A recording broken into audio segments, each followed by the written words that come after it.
শুভ সকাল বন্ধুরা, আশা করি সকলে অনেক ভালো আছেন।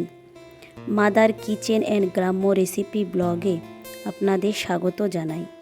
আজ একটি নতুন ভিডিও নিয়ে হাজির হয়েছি আপনাদের সামনে। খুব সহজ পদ্ধতিতে আজ একটা চিকেন কষা রেসিপি করব। তার জন্য যে সমস্ত জিনিসগুলো লাগবে আমরা কেটে নেব। প্রথমে পেঁয়াজ, তারপরে একটা গোটা টমেটো কেটে নেব, আদা, রসুন, লঙ্কা বাটা, কাঁচা ঝাল, পেঁয়াজ, এই সব জিনিস দিয়ে পরিমাণ মতো লবণ দিয়ে ভালো করে মাখিয়ে নেব।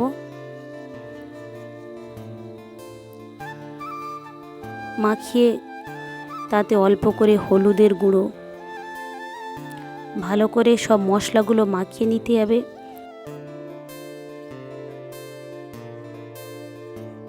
তারপরে ভালো করে মাখিয়ে নিলাম, নিয়ে আধা ঘন্টার জন্য রেস্টে রেখে দিতে হবে। আধা ঘন্টা পর আমরা রান্নাটা শুরু করব। কারোর যদি হাতে বেশি সময় থাকে, বেশিক্ষণ ধরে রেখে দিলে আরও ভালো হবে। তারপরে আমরা প্যানে তেল দিলাম, দিয়ে তার উপরে গরম মশলা এবং তেজপাতার ফোড়ন দিয়ে হালকাভাবে একটু নাড়াচাড়া করে নিলাম। তারপরে মাখিয়ে রাখা ওই মাংসগুলো ওই তেলের মধ্যে ঢেলে ভালোভাবে নেড়ে চেড়ে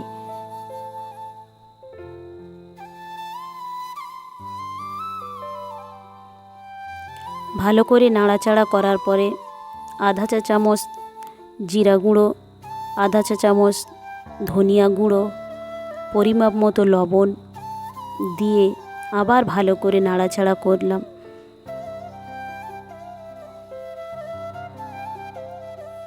তারপরে কেটে রাখা টমেটোগুলো ওতে দিয়ে দেব, দিয়ে আবার কিছুক্ষণ নাড়াচাড়া করে ভালো করে কষানোর পরে, টমেটো দিয়ে ভালো করে কষানোর পরে যাতে মশলাগুলো ভালো করে মাংসের গায়ে লেগে যায় এবং টমেটোটাও যেন ভালোভাবে গলে যায়, তারপরে পরিমাপ মতো জল দিয়ে কিছুক্ষণের জন্য ঢেকে রাখবো। 10 মিনিট পরে ঢাকাটা খুলে আবার ভালো করে একটু নাড়াচাড়া করে দেখে নেব যে লবণ এবং ঝাল স্বাদ মতো হয়েছে কিনা। আপনারাও নিজেদের স্বাদ মতো লবণ এবং ঝাল দেখে নেবেন।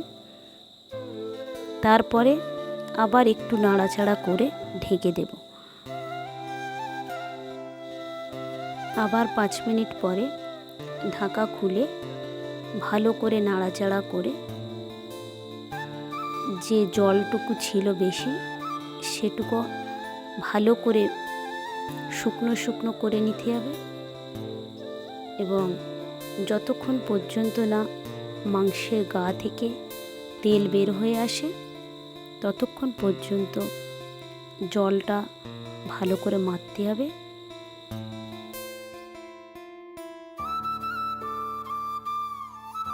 সমস্ত মশলা মাংসের গায়ে লেগে থাকবে এবং মাংসটা একদম কোনো ঝোল থাকবে না, একদম কষা কষা মতো হবে। এমন অবস্থায় আমরা ওভেনটাকে বন্ধ করে দেব। তারপরে আমরা পরিবেশন করব যে কেমন হয়েছে দেখার জন্য। দেখেছেন মাংসের কালারটা কত সুন্দর এসেছে এবং একটাও মাংস ভেঙে যায়নি, সব গোটা গোটা আছে। এই রেসিপির মূল কারণ হলো যে যতক্ষণ পর্যন্ত না তেলটা উঠে আসবে ততক্ষণ পর্যন্ত আমাদের তরকারিটা বা মাংসটা রান্না করে যেতে হবে।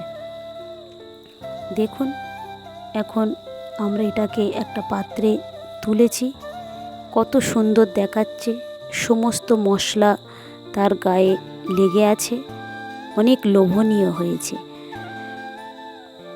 চলুন এখন বাচ্চাদের খাবারটাকে পরিবেশন করে দিই। খুব সুন্দর হয়েছে, বাচ্চারাও খুব শান্তিভাবে খেয়েছে। ছুটির দিনগুলোতে আপনারাও এইভাবে রেসিপিটা তৈরি করবেন। বাড়িতে বাচ্চা খুব খুশি হবে এবং সবাই খুব আনন্দ পাবে। যে সমস্ত বন্ধুরা আমার ব্লগে নতুন আছেন অবশ্যই চ্যানেলটিকে সাবস্ক্রাইব করবেন এবং অন্য বন্ধুদের কাছে বেশি বেশি করে শেয়ার করবেন, যাতে তারাও নতুন ভিডিওটি দেখতে পারে। তাহলেই এখানেই শেষ করছি। ভালো থাকবেন, সুস্থ থাকবেন। ব্লগটি কেমন লাগলো অবশ্যই জানাবেন। ভালো লাগলে একটি লাইক করে দেবেন। দেখা হবে অন্য একটি ব্লগে।